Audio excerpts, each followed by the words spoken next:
എല്ലാവർക്കും നമസ്കാരം. ഇന്ന് ഞാൻ വെക്കുന്നത് ചേമ്പിൻ തണ്ട് ഉപ്പേരിയാണ് വെക്കുന്നത്. അപ്പോൾ അതിനായി ഞാൻ എടുത്തത് 3 വലിയ ചേമ്പിൻ തണ്ട് എടുത്തിട്ടുണ്ട്. അത് വളരെ നീളമുള്ളതായതുകൊണ്ടാണ് ഇങ്ങനെ പീസാക്കി വെച്ചത്. പിന്നെ ഏറ്റവും ആദ്യം നമുക്ക് ഇതിൻ്റെ പുറമേ ഉള്ള തോലില്ലേ, ആ തോലെല്ലാം കളഞ്ഞിട്ട് നമുക്ക് ഉപ്പേരിക്ക് ആവശ്യത്തിനായ ആ ഒരു കഷ്ണത്തിലൊന്ന് മുറിച്ചെടുക്കാം. അപ്പോൾ അതിൻ്റെ പുറം തൊലിയൊക്കെ കളഞ്ഞ് കഴുകി എടുത്തതിന് ശേഷം നന്നായി വളരെ ചെറിയ കഷ്ണമായിട്ട് മുറിച്ചെടുത്തിട്ടുണ്ട്. ഞാനത് മുഴുവനായിട്ട് എടുത്തിട്ടാണ് കേട്ടോ. ആ ചേമ്പിൻ തണ്ട് അത് കുറച്ച് പരിപ്പ് ചേർത്ത് വെക്കാൻ വേണ്ടി മാറ്റി വെച്ചിട്ടുണ്ട്. അപ്പോൾ ഇന്ന് നമ്മൾക്ക് ഉപ്പേരി വെക്കാനുള്ള ഒരു പാത്രം അടുപ്പത്ത് വെച്ച് ഒന്ന് ചൂടാക്കി എടുക്കാം. അതിന് ശേഷം അതിലേക്ക് വെളിച്ചെണ്ണ ഒഴിച്ചു കൊടുക്കാം.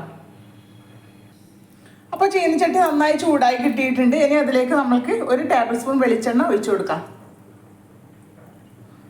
അപ്പോൾ ആ വെളിച്ചെണ്ണ നന്നായി ഒന്ന് ചൂടായിട്ടുണ്ട്. ഇനി അതിലേക്ക് 1/4 ടീസ്പൂൺ കടുക് ചേർത്ത് കൊടുക്കാം.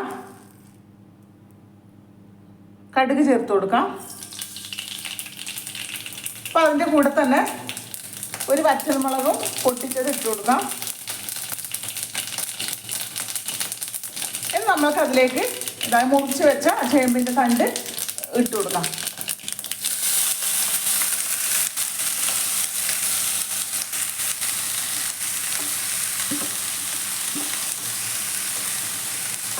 അപ്പോൾ ചേമ്പിൻ്റെ തണ്ട് ചേർത്ത് കൊടുത്തു.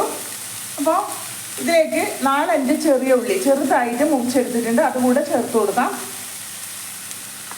1/4 ടീസ്പൂൺ മഞ്ഞൾപ്പൊടി കൂടെ ചേർത്ത് കൊടുക്കാം. അപ്പോൾ മഞ്ഞൾപ്പൊടി കൂടെ ചേർത്ത് കൊടുത്തതിന് ശേഷം ഇതൊന്ന് മിക്സ് ചെയ്തെടുക്കാം. ജസ്റ്റ് ഒന്ന് മിക്സ് ചെയ്ത് എടുത്തതിന് ശേഷം അപ്പോൾ ഇതിൽ ഒരു തുള്ളി വെള്ളം പോലും ഒഴിച്ചു കൊടുക്കരുത്. ഈ ചേമ്പിൻ്റെ തണ്ടിൽ തന്നെ ഇഷ്ടമാതിരി ജലാംശം ഉണ്ട്. അപ്പോൾ ഇനി അതിലേക്ക് നമുക്ക് മസാല ചേർത്ത് കൊടുക്കാം. അതിൻ്റെ കൂടെ തന്നെ അപ്പോൾ ഒരു 3 ടേബിൾ സ്പൂൺ തേങ്ങ എടുത്തിട്ടുണ്ട്. പിന്നെ ഒരു 7-8 അല്ലി വെളുത്തുള്ളി ചതച്ചെടുത്തിട്ടുണ്ട്. 2 വലിയ പച്ചമുളകും ചതച്ചിട്ടുണ്ട്. അതിൻ്റെ കൂടെ തന്നെ ഇതിനാവശ്യമായ ഉപ്പും ചേർത്തിട്ടുണ്ട്. അപ്പോൾ കല്ലുപ്പാണ് പൊടിച്ച് ചേർക്കുന്നത്. അപ്പോൾ നമുക്ക് ഇതിൻ്റെ കൂടെ ചേർത്ത് കൊടുക്കാം.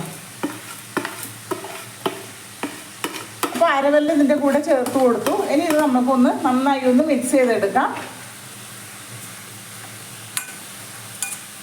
അപ്പോൾ തേങ്ങ ഞാൻ ഇടികല്ലിൽ വെച്ചിട്ട് ചെറുതായി ഒന്ന് ചതച്ച് കൊടുത്തിട്ടുണ്ടായിരുന്നു. അപ്പോൾ ഇത് നമ്മൾക്ക് ഇനി ചെറിയ തീയിലിട്ടിട്ട് ഒന്ന് കുക്ക് ചെയ്തെടുക്കാം. ഇടയ്ക്കൊന്ന് ഇളക്കി കൊടുക്കാൻ മറന്നു പോകരുത്. അടച്ച് വെച്ചിട്ട് തന്നെ കുക്ക് ചെയ്തെടുക്കണം.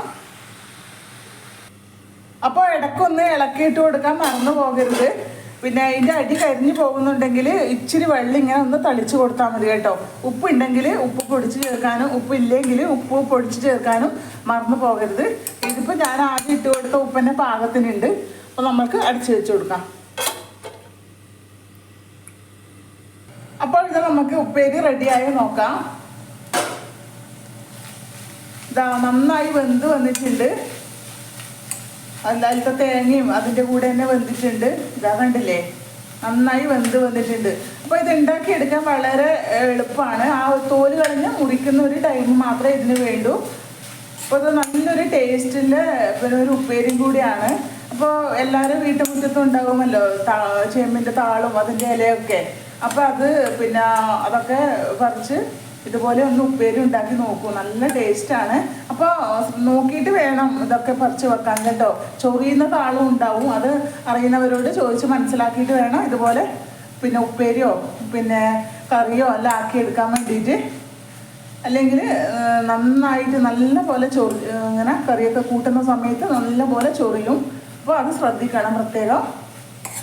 അപ്പോൾ നല്ല ടേസ്റ്റുള്ള നമ്മുടെ ചേമ്പിൻ്റെ തണ്ട് തോരൻ അല്ലെങ്കിൽ ഉപ്പേരി റെഡി ആയിട്ടുണ്ട്. അപ്പോൾ എല്ലാവരും ഇതൊന്ന് ട്രൈ ചെയ്ത് നോക്കിയിട്ട് നിങ്ങളുടെ ഫീഡ്ബാക്ക് അറിയിക്കാൻ മറക്കരുത്. അതുപോലെ തന്നെ ചാനൽ സപ്പോർട്ട് ചെയ്യാനും മറക്കരുത്.